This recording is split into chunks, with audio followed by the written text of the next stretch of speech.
My name is Henry Prescott, and I used to be the CEO of a small tech company called Innovatech. For many years, I thought I had it all: a great job, a supportive team, and the thrill of creating cutting-edge products. Every morning, I would walk into the bright, modern office filled with excited employees, ready to take on the world. The hum of chatter and the clacking of keyboards always filled the air, making me feel alive.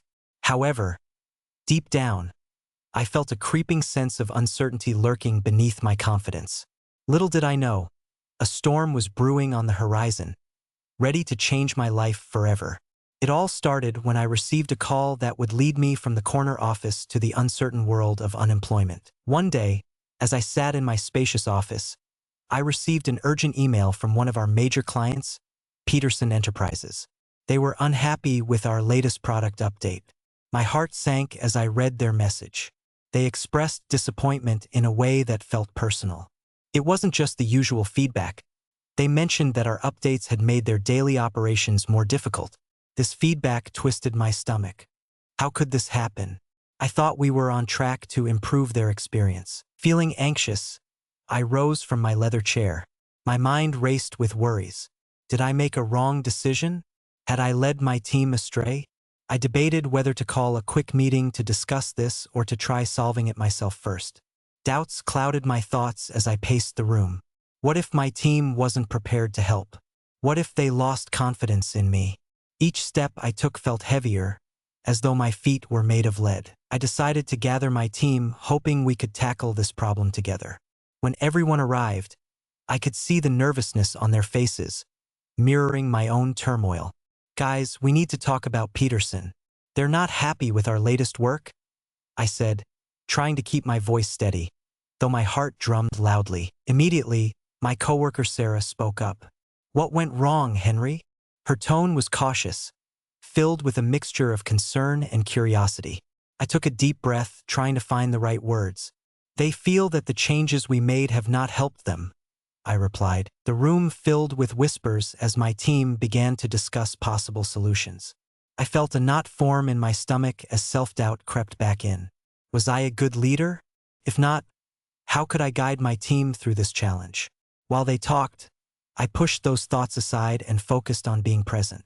We need to own this situation. Let's find out what adjustments we can make. I encouraged them, even as I struggled to keep my own confidence afloat. We brainstormed ideas, but the more we talked, the more chaos emerged in my mind. Issues about product features mixed with fears about how our relationship with Peterson might sour. Tim, our project manager, suggested we focus on a quick fix, but I felt torn. Should we go for a short-term solution or make a larger adjustment? My worry started to swell like a balloon ready to burst. I saw the anxiety in my team's faces, reflecting my own feelings of being overwhelmed. What if I made the wrong choice? As we continued discussing options, I saw Sarah's determined gaze. We need to directly communicate with them.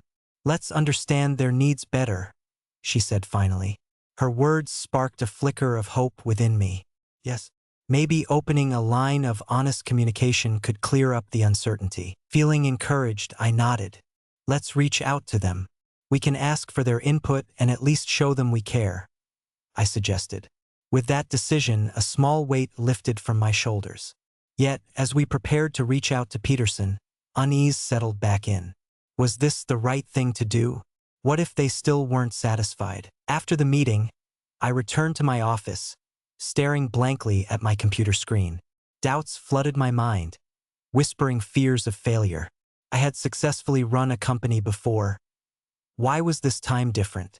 As the hours passed, apprehension tightened its grip on me.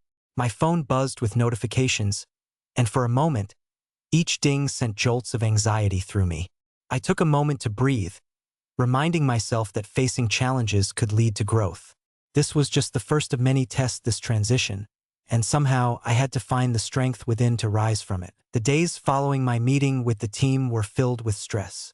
I kept checking my email, hoping for a sign that our efforts with Peterson would bear fruit. But every time I opened my inbox, the silence made my heart race. Then, one afternoon, just when I thought things couldn't get worse, I received another alarming message. Peterson was unhappy with the delay in responses from our side. Now they were considering taking their business elsewhere. Panic began to set in. I could feel the pressure mounting every moment. As the clock ticked closer to my deadline to reply, my stomach twisted with worry. I gathered my team for yet another discussion. But this time, the tension in the room felt thick enough to cut with a knife. As everyone filed into the conference room, I noticed their weary faces, mirroring my own unease. "I just don't understand why we're not getting the traction we need," I said, trying to sound assertive. But inside, my eyes swam with uncertainty. Tim spoke up again, his voice slightly strained. "Maybe we need to reconsider our approach. We can't ignore this client's importance." As the voices around me intertwined into a discordant train of thought, frustration bubbled inside. I knew he was right. Peterson was crucial to our business, but why did every plan we proposed seem so shallow? I felt the weight of their expectations resting squarely on my shoulders. Again, self-doubt invaded my mind. What if I were not cut out to handle this situation? As the meeting progressed, paranoia gnawed at me like a persistent itch. I started thinking about my manager's words from earlier in my career. "A good leader faces challenges front-on." But how can I do that when fear and anxiety seem to be consuming me? With each question, my resolve flickered. Then everything escalated when Brett, a typically calm colleague, spoke up. "Henry, we can't keep dancing around this," he said, frustration evident in his tone. "We need to have a firm plan. What are we doing that's so different from before?" His words pierced through my already fragile confidence. I struggled to prepare a coherent response as anger and sadness boiled together. Tension hovered like a storm cloud over our meeting. "I'm trying," I huffed, barely able to contain the swirl of emotions roiling in my chest. The other members of the team exchanged worried glances, and I realized my growing anger was pushing them away instead of uniting us. "I'm sorry," I said more softly. "I know this stress is hard on all of us. I just don't want to lose this client." It struck me then that my insistence on handling everything alone was adding to the pressure, not reducing it. As the meeting reached a standstill, I took a moment to collect my thoughts. I needed to act differently. I understood that locking myself in fear and frustration would not resolve anything.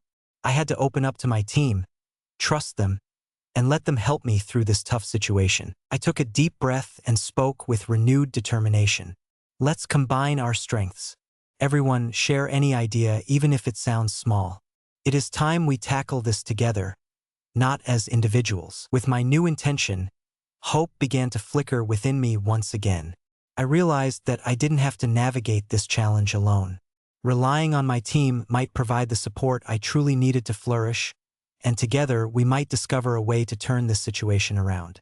Together, I thought, we can rise above this, understanding that each obstacle is just a step on the path to success.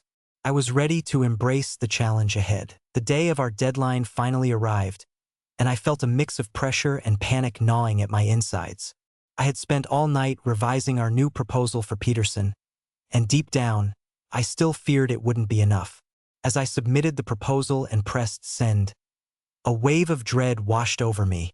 I knew this could make or break our relationship with them. Just an hour later, my phone rang. It was a call from Peterson's director, Lucy. My heart raced as I picked it up, half expecting her to deliver bad news. "Henry," she said, her voice steady but cold.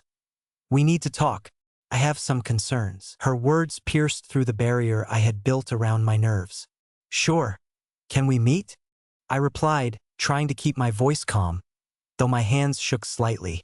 We agreed to meet in an hour, and I felt time slip through my fingers like grains of sand. As I prepared for the meeting, I could feel my anxiety escalating. My thoughts spiraled into self-doubt. What if she dismissed our proposal outright? What if I didn't have the answers she sought? I pictured my team's disappointed faces if we lost Peterson's business.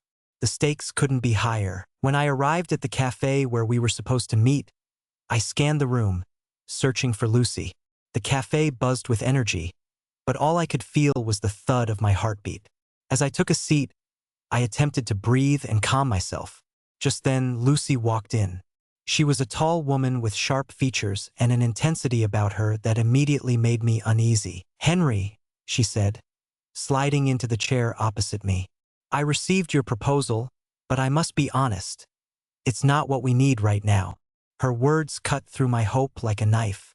I swallowed hard, trying to collect my thoughts. "What do you mean?" "I think you're missing the bigger picture," she continued, leaning forward. "We're looking for more than just fixes. We need your support, not just SOSO updates. Our team needed assurance that we could continue to count on you." My mind raced, filled with conflicting emotions. I felt exposed, as though I had just failed a crucial test. But in that moment, something shifted within me. I realized I had to confront my fears directly. Instead of maintaining my defensive position, I needed to embrace honesty, even if it meant admitting failures.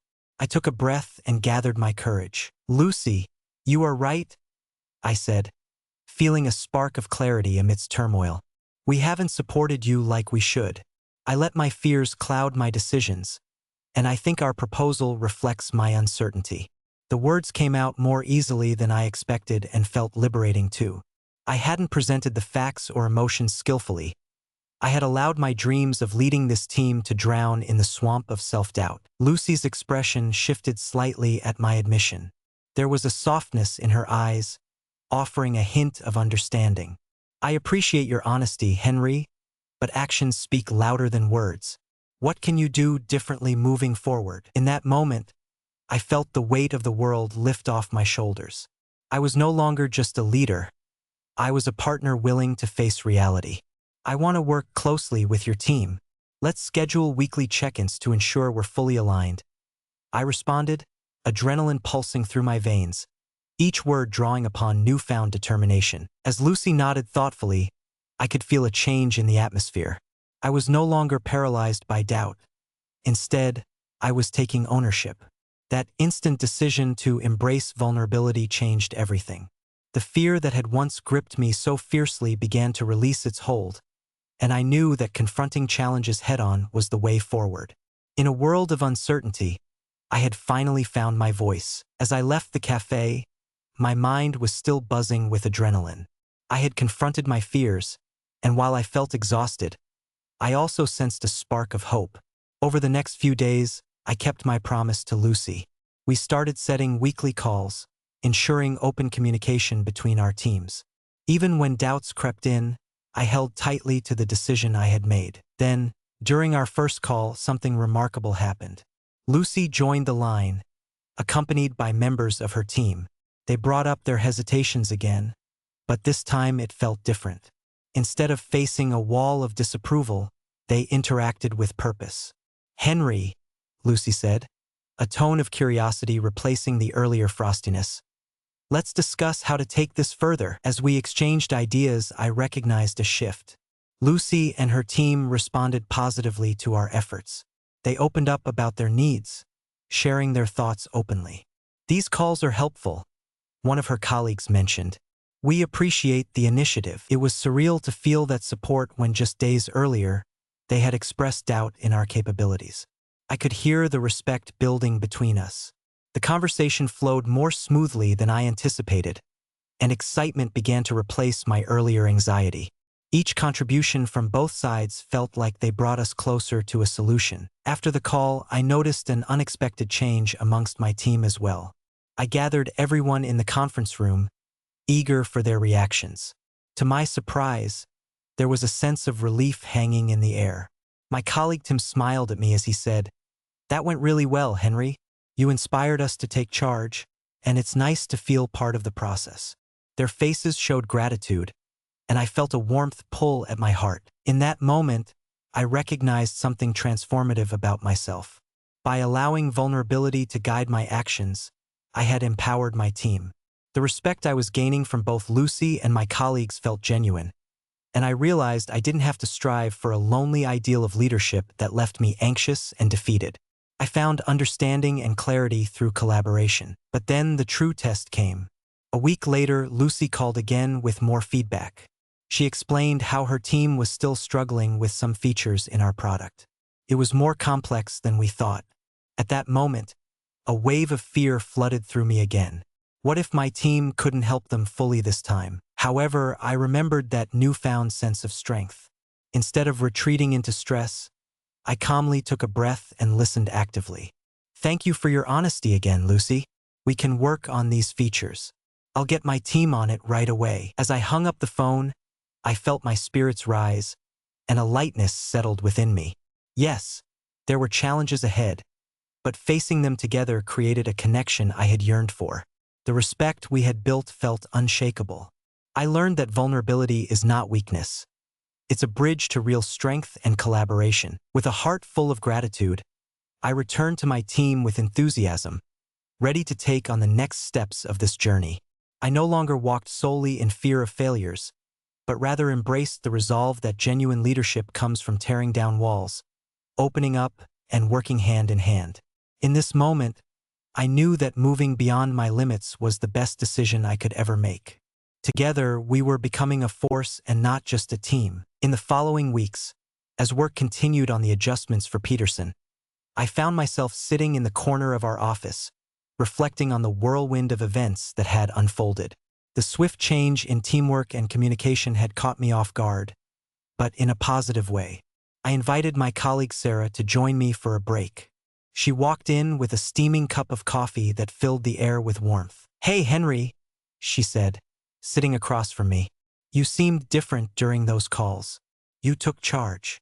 I smiled, grateful for her positive encouragement, but I still felt the need to process what had just happened. "I didn't really know how to lead, Sarah.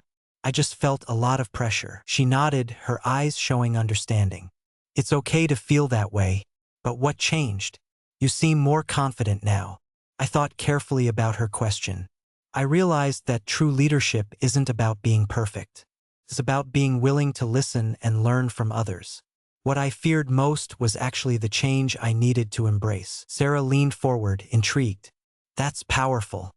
So all this uncertainty pushed you to open up?" It had. The doubt that had clung to me for so long gave way to a sense of purpose, urging me to rely on others. "Yes," I replied. I pushed myself to be honest, not only with Lucy but also with my team.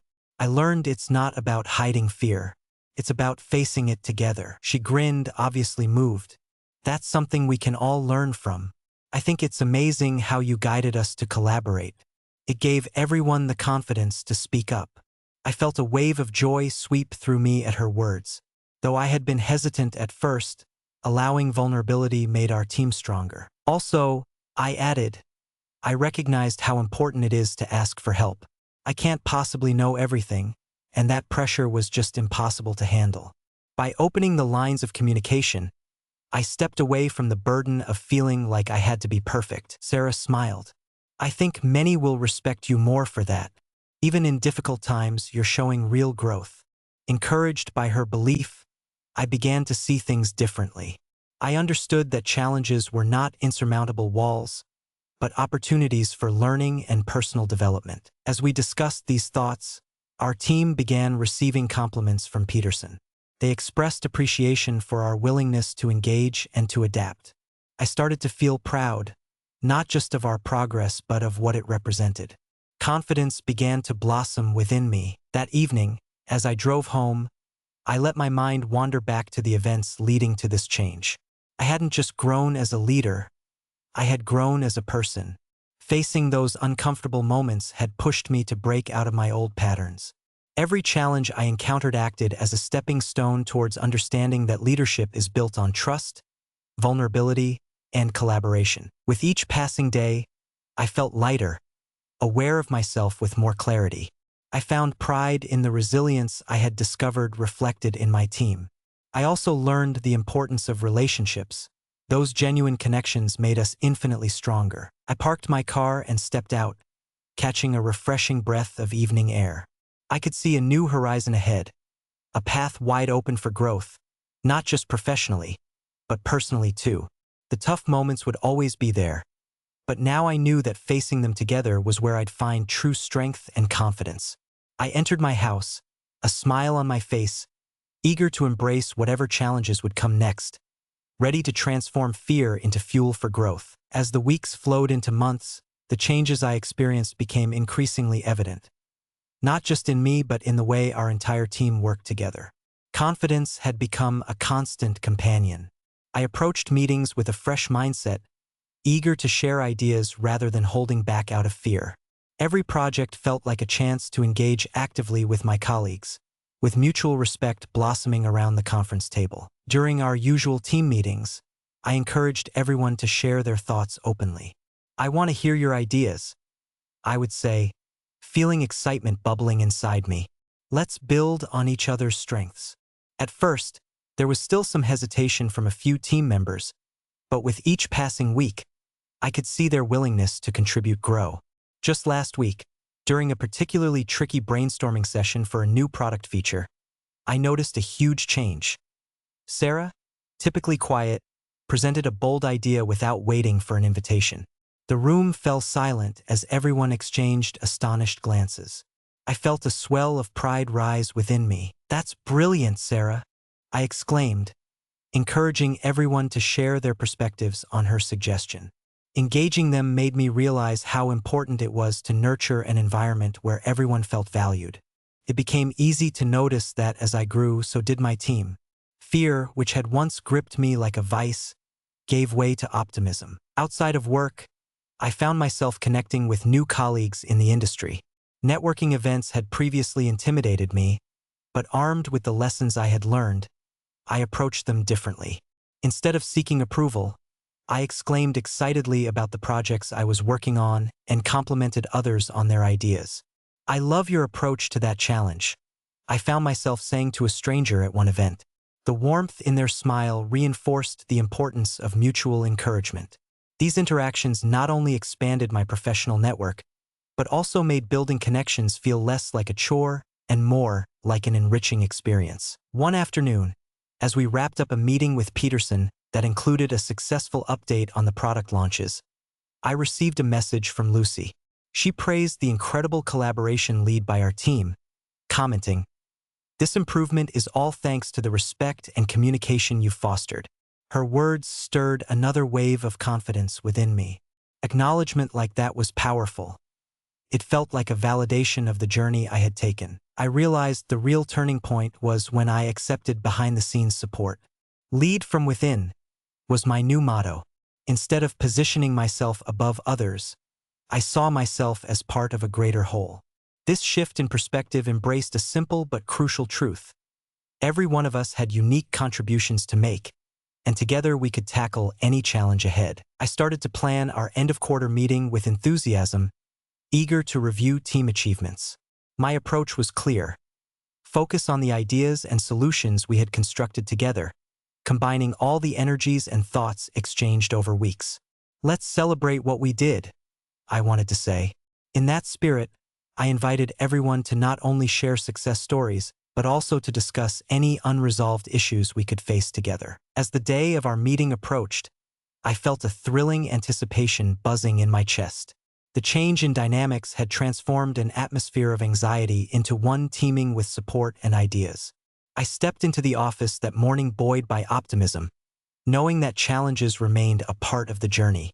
After all, we could evolve through each obstacle faced. Standing before my team, rampant excitement flowed through me.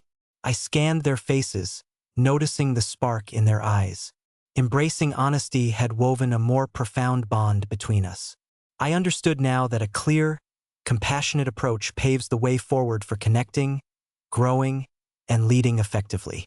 With every step I took, I was focused not just on the destination, but also on the incredible journey shared with everyone who supported me along the way. As I walked back to my office after the successful end-of-quarter meeting, a sense of warmth and pride enveloped me like a cozy blanket.